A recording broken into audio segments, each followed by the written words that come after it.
30 मार्च से ऑप्शन में do not exercise की सुविधा खत्म होने जा रही है। अब स्टॉक ऑप्शन के सौदे को समय पर काटना होगा। क्या है पूरी खबर, बता रहे हैं हमारे सहयोगी डिम्पी कालरा। अब नए रेगुलेशन के बाद 30 मार्च से डू नॉट एक्सरसाइज का एक नया रूल मार्केट के अंदर लागू हो जाएगा।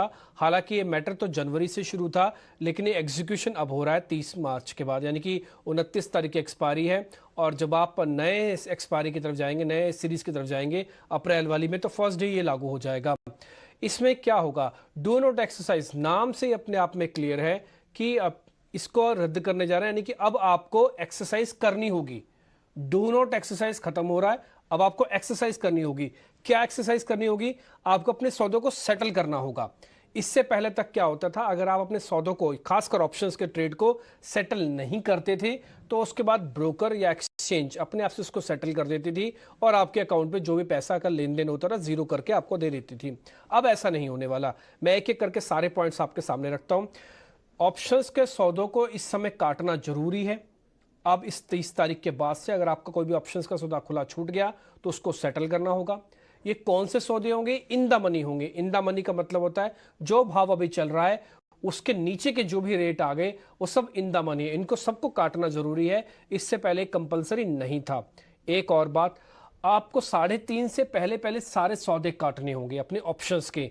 अगर वो सीरीज को एक्सपायर रोल ओवर नहीं हो पा रहे, यानी कि जैसे मान लीजिए आज वीकली है, 23 तारीख है, तो आज तक के जितने भी ट्रेड है 23 तारीख के एक्सपायरी के 3:30 बजे से पहले पहले आपको काटने होंगे।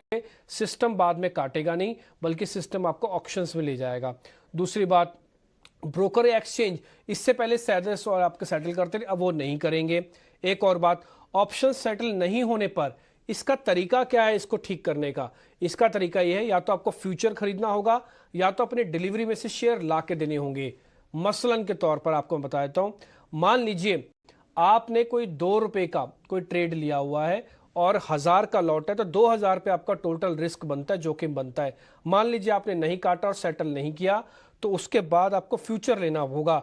लॉट साइज सेम रहेगा 1000 का ही, और मान लीजिए उसका फ्यूचर है 400 का, तो 4 लाख रुपए आपके लग गए मार्जिन देने पे। और जब आप उसको ले लेंगे वो सेटल होगा तो कुछ ऊपर नीचे के रेट पे सेटल होगा, उसमें से जो लॉस आएगा वो आपका होगा।